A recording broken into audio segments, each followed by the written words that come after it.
بسم اللہ الرحمن الرحیم. میرے ساتھ سردار عبدالرازق خان ایڈوکیٹ صاحب موجود ہیں جو اسلام آباد میں ہیں اور ہائی کورٹ اور سپریم کورٹ کے سینئر قانون دان ہیں. 1973 کا جو ہمارا دستور ہے، آئین ہے، جس کی بڑی تعریف ہوتی ہے، اس میں ایک آئینی سکم موجود ہے. وہ سکم یہ ہے کہ یعنی اس میں ایک آپ سمجھیں کہ خامی موجود ہے. وہ یہ ہے کہ پاکستان کی عدلیہ اور پاکستان کی آرمی پر اگر آپ تنقید کریں تو آپ کے اوپر توہین عدالت لگ جائے گی، توہین آرمی لگ جائے گی. اس کو ڈاکٹر صفدر محمود کی کتاب ہے آئین پاکستان.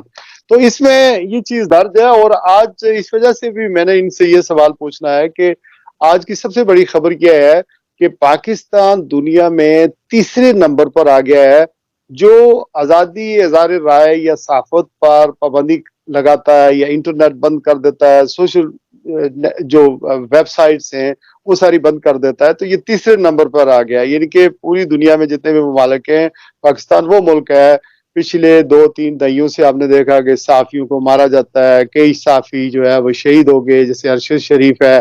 70 دن سے عمران ریاض جو ہے وہ گرفتار ہیں.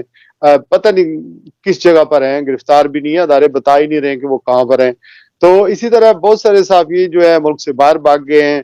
عمران خان صاحب کے دور میں بھی صحافیوں پر یہی ہوتا رہا، نون لیگ کے دور میں بھی یہی ہوتا رہا، موجودہ پی ڈی ایم کی گورنمنٹ میں بھی یہی ہو رہا ہے، پیپل پارٹی کے دور میں بھی 2008 میں جو حکومت بنی تھی یہی ہوتا تھا.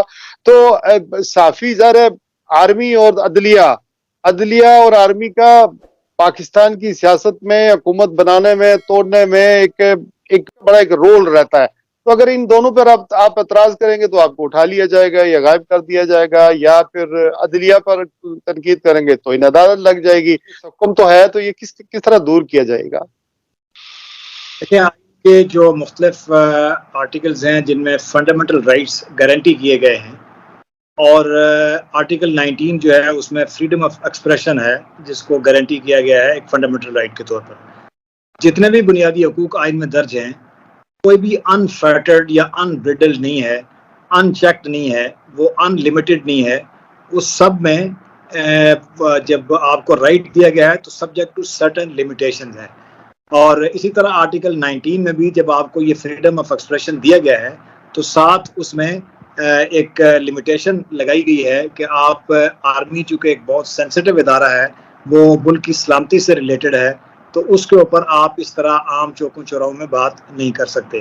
جوڈیشری جو ہے وہ بھی ایک سینسٹیو ادارہ ہے جس نے انصاف فراہم کرنا ہے. اس کے فیصلوں پہ آپ تنقید کر سکتے ہیں، اس پہ کوئی پابندی نہیں ہے، لیکن اس کو اسکینڈلائز کرنا یا جوڈیشری کے بارے میں اوور آل اس کو میلائن کرنا، یہ اس بات کی اس وقت لیجسلیچر ہے جنہوں نے یہ آئین بنایا تھا، متفقہ آئین، جس میں بہت بڑے بڑے لوگ شامل تھے، بڑے بڑے قانونی دماغ تھے، سیاسی دماغ تھے، ان سب نے اس کو رکھا اس وقت بھی.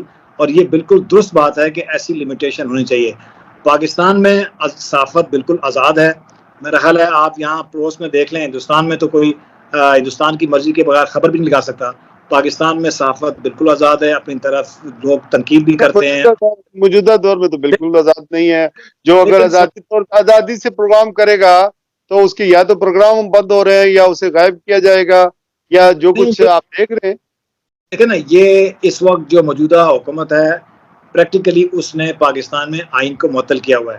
اس وقت جس طرح کا جبر و تشدد اپنی اپوننٹس کے خلاف اور پولیٹیکل اپوننٹس کے خلاف خاص طور پر ہو رہا ہے، صحافی شافی میرا نہیں خیال کہ یہاں پہ صحافیوں کو کوئی انتقام کا زیادہ نشانہ بنایا جا رہا ہے. ایک دکا آپ کہہ سکتے ہیں کہ جو بہت پی ٹی آئی سے بریکٹ ہے یا بہت اپوزیشن کے ساتھ ہے تو اس کو پولیٹیکلی انہوں نے، جیسے عمران ریاض کا معاملہ ہے یا کسی اور کا. لیکن کل 19 پہ آ جائیں، جب اداروں کی عملداری ہے، مارشل لا لگتے ہیں، یہ کہا جاتا ہے کہ کس کی حکومت بنے گی کس کی نہیں بنے گی، الیکشن انجینئر کیے جاتے ہیں، یہ ساری چیزیں تو پھر بولے کیوں نہ. پھر آپ دیکھیں نا، جب رجیم چینج ہوئی تو یہی عمر عطا بندیال نے رات کو 12 بجے اور وہ قطر مین اللہ صاحب نے کھول دی تھی، تو پھر کیا کریں؟ نہیں، دیکھیں نا، دو چیزیں، ایک ہے فوج، جو لفظ استعمال ہوا ہے وہ آرمی ہے. آپ اسٹیبلشمنٹ کے اوپر روز تنقید کرتے ہیں اور کرتے رہتے ہیں، کبھی کوئی پابندی نہیں ہے اسٹیبلشمنٹ میں تو آپ بھی شامل ہیں. آئین میں کیا گیا ہے وہ پاکستان آرمی کا یا آرم فورسز کا استعمال ہوا ہے، اس میں اسٹیبلشمنٹ نہیں ہے. اسٹیبلشمنٹ میں بہت سارے لوگ شامل ہیں، سول بیوروکریسی ہے، ملٹری بیوروکریسی ہے، حکومت ہے، ادارے ہیں، وہ بہت ساری چیزیں ہیں. لیکن جو آرم فورسز ہیں صرف ان کو ایکسکلوڈ کیا گیا ہے چونکہ وہ سینسٹیو ادارہ ہے، اور یہ پاکستان کے آئین میں نہیں، دنیا کے باقی ممالک کے آئین میں بھی پابندی ہوتی ہے کہ اپنی سلامتی، قومی سلامتی کے اداروں کے اوپر بے جا تنقید آپ نہیں کر سکتے.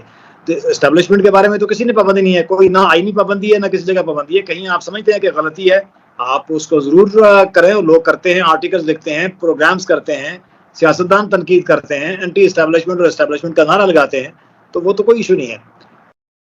Thank you very much Sardar Abdul Razzaq Khan advocate صاحب، آل دا وے فرام اسلام آباد سے گفتگو کر رہے تھے، مختلف نوعیت کی باتیں تھی. بہرحال یہ ایک ایشو ہے جو موجودہ حکومت نے، ظاہر ہے حکومت جو بھی آتی ہے وہ چاہتی ہے کہ صحافی جو ہے ہمیں فیور کریں. اور ایک اور بات بھی میں کہنا چاہتا ہوں آپ کے وساطت سے کہ خواجہ آصف نے رات ہی کو ایک انٹرویو دیتے ہوئے کہا کہ عمران ریاض جو ہے وہ تو صحافی ہے ہی نہیں، وہ تو یوٹیوبر ہے.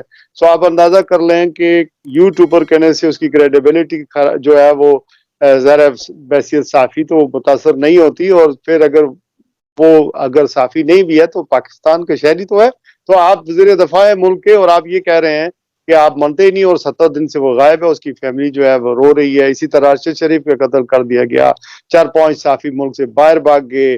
یہ حالت ہے موجودہ حکومت کی. اور آپ نے ٹھیک کہا ہے کہ موجودہ دور میں موجودہ حکومت جو ہے وہ اس نے تو آئین بالکل ہی جو ہے وہ سسپینڈ کیا ہوا ہے، اور آئین کے بغیر جو ہے سرزمین پاکستان چل رہا ہے. Thank you very much sir, thank you.